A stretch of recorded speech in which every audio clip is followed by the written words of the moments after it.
hindi nagiging masyadong happy ang weekend natin eh. Opo. Kasi inuuto na naman tayo nung ating Pangulo. Ayun. Kasi, totoo naman talaga na yang ating bansa ay umabot na as per standards ng mga international financing institutions na upper middle income country. Yan. Ibig sabihin, ang per capita income ay around more than $4,500 a year na. Yan. Ano yung, magkano yung 4,000? Sa 240 ba? Tama ba? 240. More than 240. Kasi 60 sa 60 lang, sa 4, di 24 na. Di ba? Opo. 6 times 4, 24. Tama? Oo. Yun Mga na.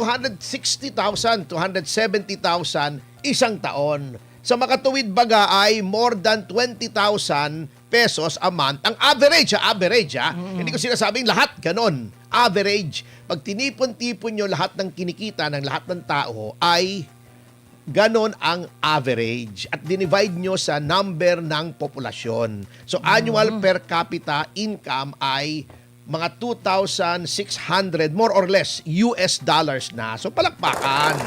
At sabi ni Pangulong Marcos, pagkatapos daw ng 4 na dekada na lower middle income country tayo mula noong 1987, sinong Pangulo noon? Di ba si Cory? Paktay. Tayo ay naging upper middle income country at kanyang kiniklaim ang kredito. Bagamat sinasabi nung iba, dapat nung 2024 pa ay tayo ay upper middle income country na kaya nagkaroon ng pandemic. Yan. At binibida niya ito. Ito daw ay vote of confidence Aha. sa ating bansa at umuunlad na daw tayo dahil upper middle income country na tayo. Daw. Ang ating pag-aralan, mga magulang at mga kapatid, ay ito bang paglaki ng per capita annual income ng ating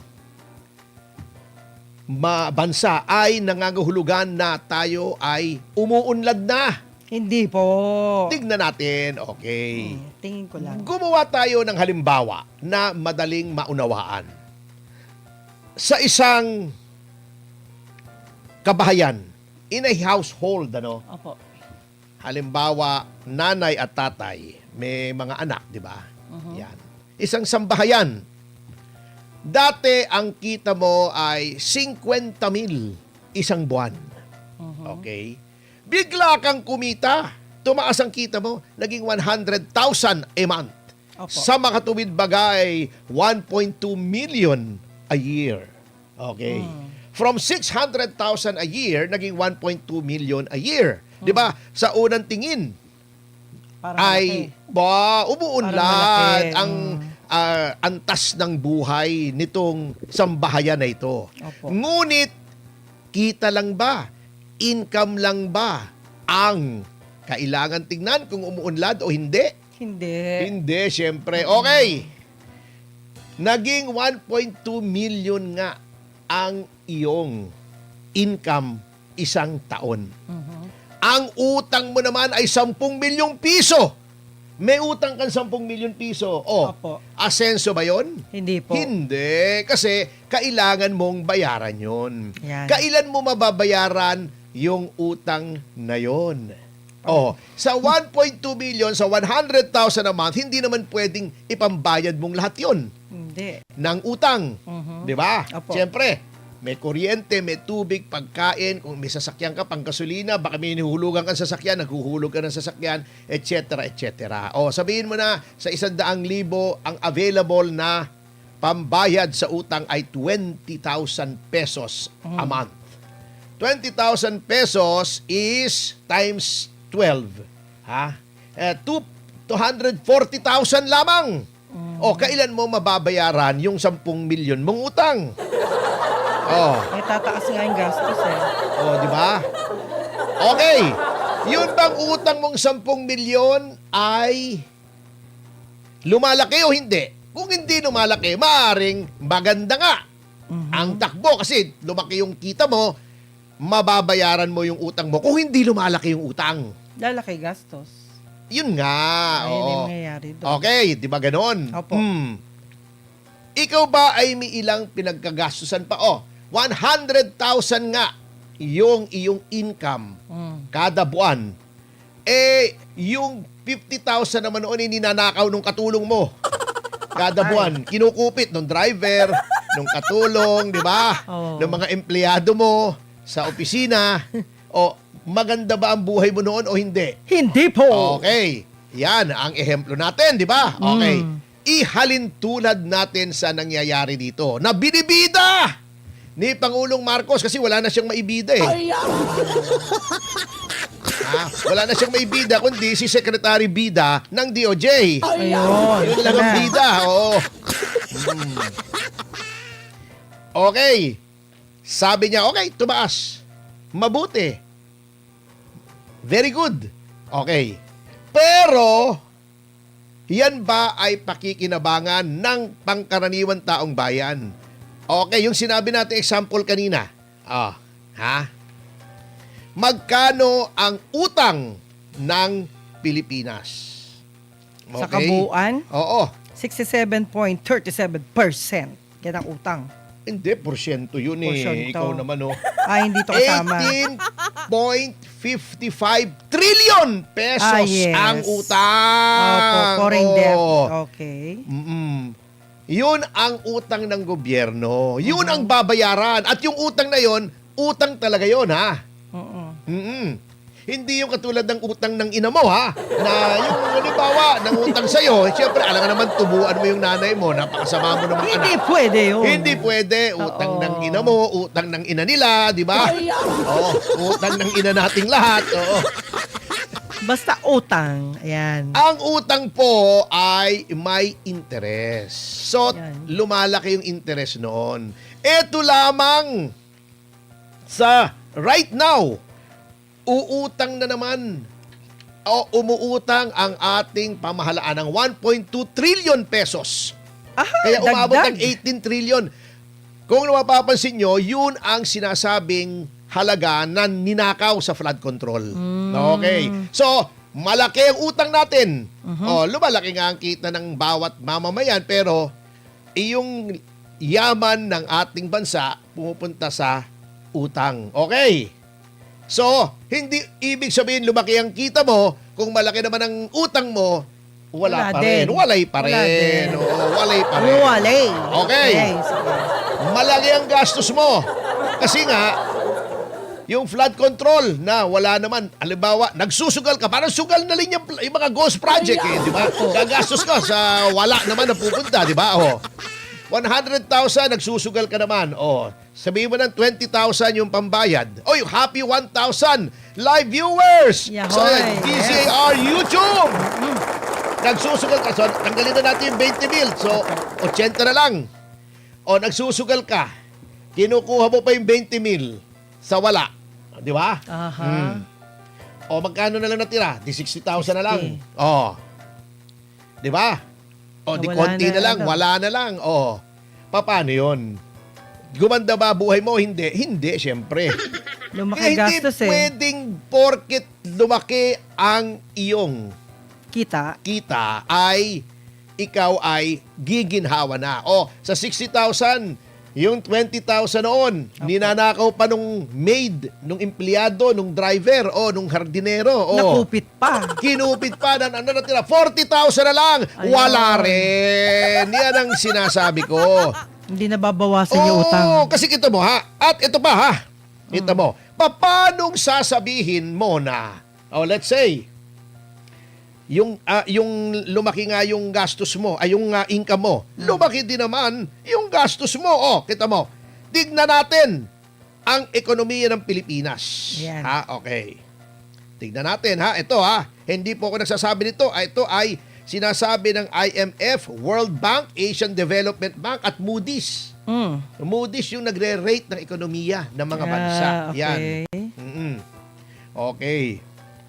Dahil sa flood control, nawala ng kumpiyansa ang pribadong sektor na magnegosyo. Oh. Pumapasok yung pera mo pero wala namang negosyo, wala rin, mauubos din. Ayun. Kita mo ha? Oh.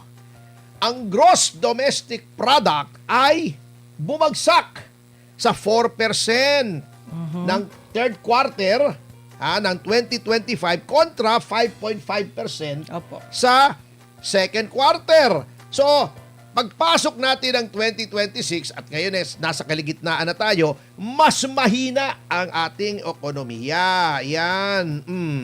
Kaya yung 2026 growth natin, alam nyo, ibinaba ng International Monetary Fund ng binawasan ng 1.5%. Oh, di ba? Okay. Meron pa tayong taripa mula sa Estados Unidos ng 19%. Tinaasan pa. Nawala pa Tinaasan yung pa. blue crab natin. Oo. Na yung pala'y 6 na bilyon ang pinapasok sa atin. Kada taon. Okay. Ito ang ating growth ha. Less than 6% tayo hanggang 2027. Yan. Ang Moody's na downgrade tayo. Dati 5.5% kasi ang projected growth, naging 4.9 na lang, napakababa. Lahat ay mas mababa sa target. Ibinaba na nga ng ating pamahalaan ng target nila Opo. hanggang 5 to 6%, mas mababa pa pala. Oh. Siguro ang consultant nila dito, si Nato Reyes, kasi Mas mababa. Hindi, mababa. Puro baba. Oo. Ayan na. Mababa. Okay. Bumaba. Di ba? Yun ang mabigat. Inflation. Mataas. Di ba? Paano tayo angat niyan? Ito na. Kita mo, ang sinasabi rito, bagamat tumaas ang income, di ba tinaas pa nga yung minimum wage Opo. ng 600. 85 pesos, di ba? Yeah. Itinaas ng 85 pesos, Oo. di ba? Sabi nila historic at okay naman talaga, mabuti naman. Ngunit, yung mabibili mo sa pera mo ay mas mababa ngayon. Bumaba ng 3.3% ang mabibili mo. So yung mabibili ng 100 pesos mo ngayon, mas maliit sa mabibili ng 100 pesos mo noong 2022, 2023. Opo. So kahit tumaas ang income mo, yung mabibili mo ay mas Kapiranggot. kakonti. Yan ang tinatawag na Kapiranggot. Yan na lang. inflation. Hindi tumitingin sa inflation si Pangulong Marcos Kaya mali yung analysis, tuwan-tuwa siya.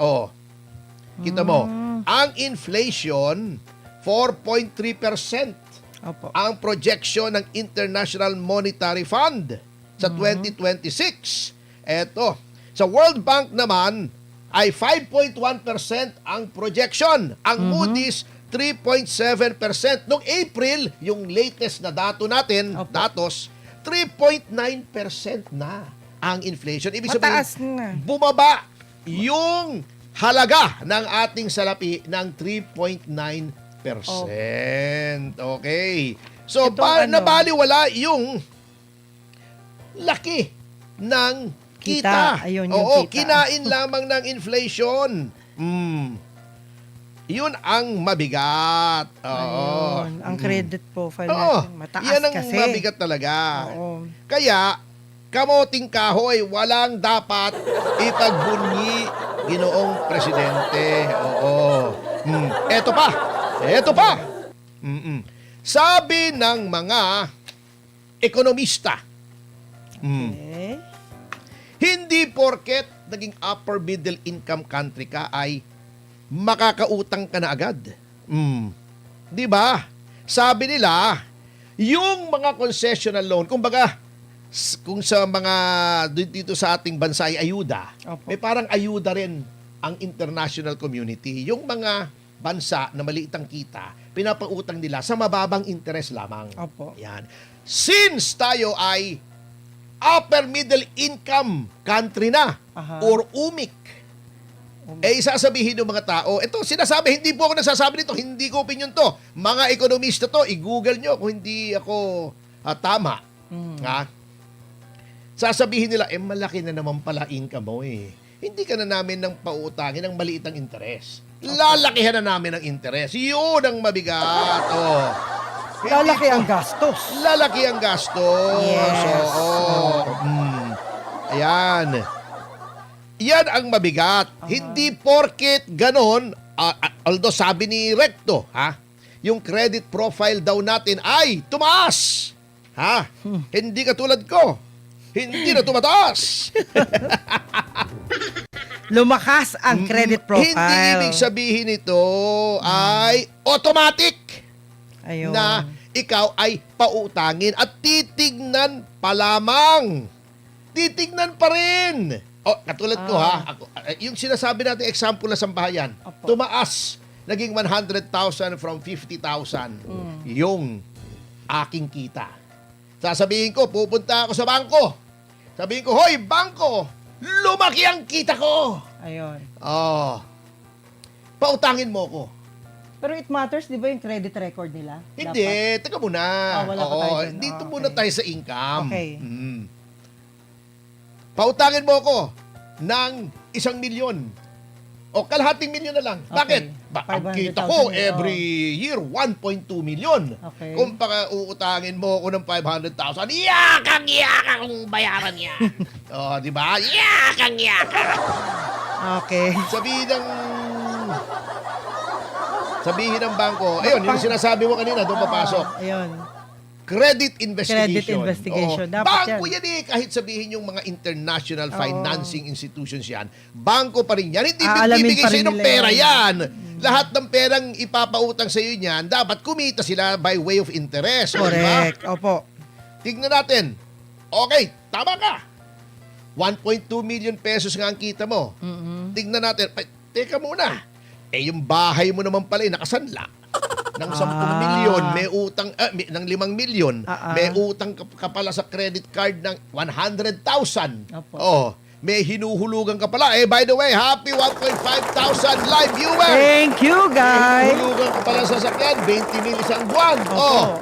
Bago, nagsusugal ka pala. Patay. Wala na. Paano mo ako mababayaran? Wala ka nang masisave. Yes. Wala ka nang ibabayad sa amin. Hindi pa rin kita pautangin. Yun po ang sinasabi. Kita nyo, eto baka sabihin nyo, haka-haka ko lang to. Opo. Parang si Elvis. Haka-haka, burn in love. Haka-haka, burn in love. Hala, hala, hala. Di ba?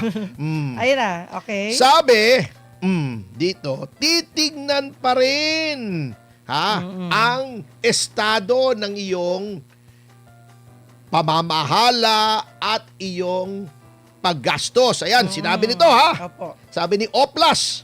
Sino tong si Oplas? Ito ay isang ekonomista po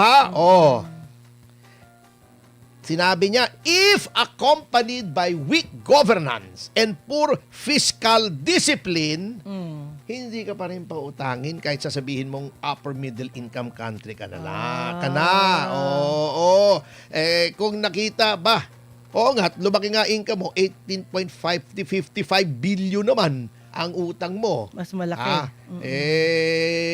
Hindi pwede pa rin. Mahirap bayaran yan. Yun ang sinasabi nila. Hindi automatic po yan. Kaya huwag nyo kaming niloloko, Mr. President. Sabihin nyo, ito nyo, ang galing ko, no? Tumaas Yan ang na. income natin. Opo. Tumaas nga ang income. Ninanakaw naman. Di ba? Dumadami ang gastos. Puro utang naman. Wala. Maraming gastos naman. Mataas ang bilihin. Yan, Ayan. mataas ang bilihin, mataas ang gasolina, ang diesel, mataas ang kuryente, walay din. Mr. President, huwag niyo nang ipagmalakit ng mukhang kengkoy lang po kayo, Oo, yan ang masasabi ko sa inyo. Mahirap bayaran. At paano magtitiwala sa gobyerno kung selective justice? Natatawa nga ako Tawa muna tayo, yan. Yan. Sabayan mo. 1, 2, 3. Yan. Nakakahawa yung tawa mo, Sinasabi pilit nitong administrasyon na ito, wala daw selective justice. Pero, yung sinasabi po namin, kaya kami nagprotesta si Marcoleta, plunder daw dahil tumanggap ng 75 million. Campaign Oh, funds. campaign funds. Ito ang tanong ko kay Ombudsman. Yung padrino mo ba ay hindi tumanggap ng campaign funds? Oh. O, yun lang. Yun Oo. lang. Hindi ba Tanong tumanggap? ng Si mga- Pangulong Marcos ba ay hindi tumanggap ng campaign funds? Parang meron eh. Tingnan Meron. natin, mga kasama. Oh. Hmm. At anong nangyari doon sa mga tao na nagbigay ng salapi kay Pangulong Marcos? Ayan. Noong siya ay kumakandidato. Umpisahan na po natin. Ito, meron tayong nasilip listahan. na. Ito, Oo. verified po ito. I-fact check nyo ako kung ang sinasabi ko ay tama o hindi mali. Teka, pareho lang yata yun, ano? Oo. Ito. Okay. Si Milyonaryo. Yung sinasabi ni First Lady na si Milyonaryo daw. Etong si Milyonaryo ay nagbigay ng 30 million! 30 million! Oh, pera yan, di ba? Cash! Cash. Kay Pangulong Marcos para siya ay noong siya ay kumakandidato. Si Pangulong Ayun. Marcos ang kumakandidato, hindi si Mel Robles. Ha? Opo. Mel Anong Robles. naging kapalit? Siya ay hepe ng Philippine Charity Sweepstakes Ayan, Office. PCSO na siya palakpakan. ngayon. Ibig sabihin, may naging kapalit. Yung pagbigay niya ng pera kay Pangulong Marcos, si Mel Mike Robles. Defensor ba may naging kapalit? Siya ba ay naging chief of staff? Wala O eh. nangontrata sa gobyerno? Wala eh. O Wala may eh. ginawang pagkakitahan na kasama si Senator Marcoleta? Wala. O, ito. Si Francis Chu Laurel Jr. Yung nagbigay ng 30 Nagbigay din. million sa partido ni Pangulong Marcos. 30 million, 30. O, 60 na ha, 60 Campaign na. fund yan, ha? Campaign funds. Anong kapalit? Siya ay ginawang kalihim ng agrikultura. O Yan. palakpakan. Ano nangyari sa agrikultura natin ngayon? Tekno. Kamote! Parang PCSO, puro yung only winner, di ba? Di ba? Inimbestigahan yan dati. Bakit puro isa lang ang nananalo? Ayan, di ba? Yan. Si Anton Lagdameo. Pasensya ka na. Kasamang sir. Anton, magkaibigan tayo. Pero siya ay nagbigay ng 247 million! Balakpakan! Wow! 247. Oh. Hindi, anong mas malaki? 247 million o 75 million? Yung kay yung kay Marcos. Yun ang malaki. Ibinigay sa 247 kanya. million. 247 O 60 million plus 247 million o di more than 307 na. Ayun, 307 million. Anong kabalit ng 247 million? Ginawang special assistant to the president. Palakpakan. Cabinet rank. Oh! But wait, there's more. Meron pa? Parang home TV shopping eh, no? But wait, there's more. Ayan. Etong si Para lang sa kaalaman niya yan, guys. Hubert Dominic Guevara ay nagbigay ng 1 milyong piso Oh! kay Pangulong Marcos. Maliit lang. Ay, Pero meron pa yun. may naging kapalit. Siya ay naging Senior Deputy Executive Secretary. Oh. Di ba? Ayan na. Eto pa. Mm-mm. Ito 100,000 lang. Okay. Si Nesauro Hernandez Firme. Okay. Pero siya, nung nanalo si Marcos, ay in-appoint. Ay, happy 2,000 live viewers! Yan! Maraming salamat po. Masaya. Thank you, guys. Etong si Nesauro Hernandez Firme ay in-appoint sa Judicial and Bar Council, yung namimili ng mga huwes, ng mga lahat pala may maestrado. kapalit eh. Kaya protektadong-protektado nung ninonominate si Boying Remulla kahit may mga kaso. Palakpakan, napakagaling. Yun yung reason. Meron pa. Ano pa? Ito ay partial lamang ha. Sa Lunes, may ibibigay pa tayong listahan Okay. ng mga tao na nag-donate at napakaraming nakuhang kontrata sa gobyerno. Ayan tuloy. Eto, Nakita tuloy ang Si difference. Joben Angtay. Siya ay nag-donate ng 2.9 million sa Okay. kampanya. Hindi na siya nag-angtay ng matagal. na. Etong si Joben Angtay. position din, may position. Oo, hindi na siya nag-angtay Joben ng matagal. Angtay. Mabilis. Oo. Hindi mabayag. Oo. Hindi, Ay, mabayag, mabayag. mabagal. Diba, Ilocano? Kasi Ilocano si Pangulo eh. DJ hindi Tibangen. mabayag. Oo, Ay, sorry. Hindi mabagal. Hindi mabagal. Oo, mabilis. How Hindi na much? nag-angtay si Angtay. Siya How ay... much si Angtay? Hindi, 2.9. Siya malaki, ay malaki inappoint bilang General Manager ng National Housing Authority. Wow! Ang gagaling. Oh, itotal nyo to, more than 300 million ito. Ha? Partial pa lang. Oh, bakit walang investigasyon dito? May kapalit! May kapalit! May kapalit pa. Oh, mamaya tuloy. Sa Monday. Ay, tama, sa Monday. Monday, Bago tayo opo. segue sa impeachment trial, ay tayo po ay magbibigay pa ng mga ehemplo. Ayaw. Hindi ba selective justice yan? Okay. Di ba ang yabang-yabang noon ni Boying Remulla? Opo. Sabi niya, mayroong 30 mga kongresista na iniimbestigahan kami tungkol sa flood control. Ang tagal na po noon, ka-appoint lang niya. Hanggang Pakitang-gila siya. ngayon. Nasaan? Talaga. Meron ba? Wala Wala pa eh! tayong narinig. Di ba? Bakit? Nauna pa yung mga nagtatanggol sa kabayan ng bayan, yung mga nagdidemanda dahil sa katiwalian, yung naghahayag, nag-expose ng katiwalian, yun pa ang didemanda nyo ng plunder. Sila pang Anong hinaharap. klase yan? Kaya nga inuna nyo pa si Robin Padilla. Anong obstruction pinagsasabi? Hindi maintindihan tong mga ito, Sinabi na ni John Vic kung hindi daw naman siya pumunta ron para mang-aresto. Saan Wala daw libre namang yan aresto. galing? Saan ang obstruction of justice? Kung walang warrant o questionable pa yung warrant. Mga tirada nyo naman di ba? Okay, eto pa di ba? Confidential funds sila ng confidential funds kay VP Sara. Opo. To, yung magkapatid na Remulla, noong si Boying ay nasa DOJ at hanggang ngayon naman nasa DILG si John Vic. Magkano ang confidential funds ng DOJ? 500 million, more or less. Magkano ang DILG? 500 million, more or less. Bakit walang investigasyon dito? Tama ba? Naayos ba? 1 billion ang total niyang dalawa magkapatid. Bakit sila Wala! pwede? Kanya nga.